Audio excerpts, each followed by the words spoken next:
Good morning, students.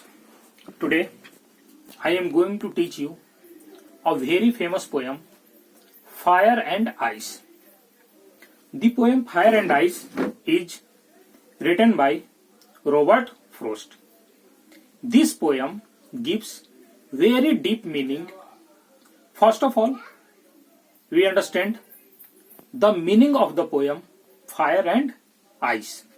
Here, fire means desire, the feeling of wanting something very much, and ice means hate, a very strong feeling of not liking somebody or something. And both the things are enough to destroy the whole world. Actually, this poem was written in 1920 after the World War I, and the cause of the World War I was only desire to increase their power and wealth. Now come to the poem. Some say the world will end in fire, some say in ice. From what I have tasted of desire, I hold with those who favor fire. Here, people are divided on this issue. Some believe that this world will end in fire, means fire of desire will lead to end the world. Some people think that this world will end in ice, means hate will lead this world to destruction. From what I have tasted of desire, I hold with those who favor fire. Once again, from what I have tasted of desire, I hold with those who favor fire. However, the poet has experienced passions of desire. He supports those who believe that fire means desire will lead to the destruction of the world. Next stanza. But if it had to perish twice, perish means destroy. Here, perish means destroy. But if it had to perish twice, I think I know enough of hate to say that for destruction ice is also great and would suffice. Here suffice means enough.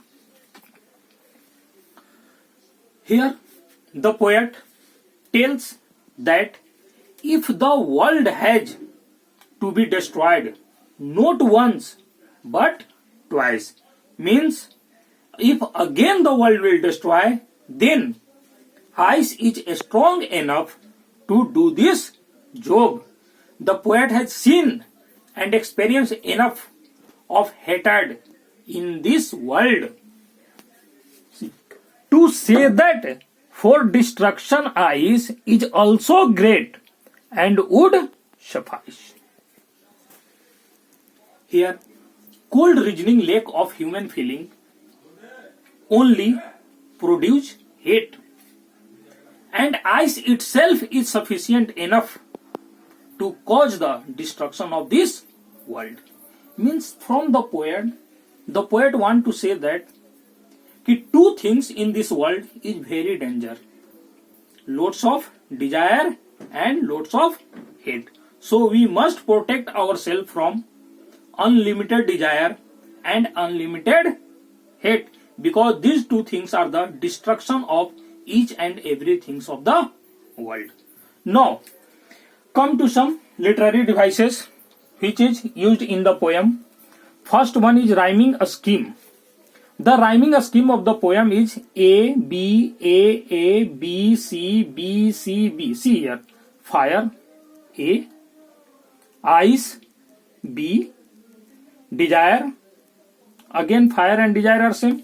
So once again, fire is A, ice is B, and fire and desire are same sounding, so again A, and again desire and fire are same sounding, so again E. A B A A, A B A A. Next, last is twice, means ice and twice are same, so it is B. Hate, it is C. And again ice, that is B, and again hate and great, that is C, and again ice and suffice, that is D. Okay. Next literary device is used in this poem is assonance. Assonance means repetition of vowel sounds in same line. See here, I hold with those who favor fire. Here O, H-O-L-D, hold, O. We must stress on O, hold.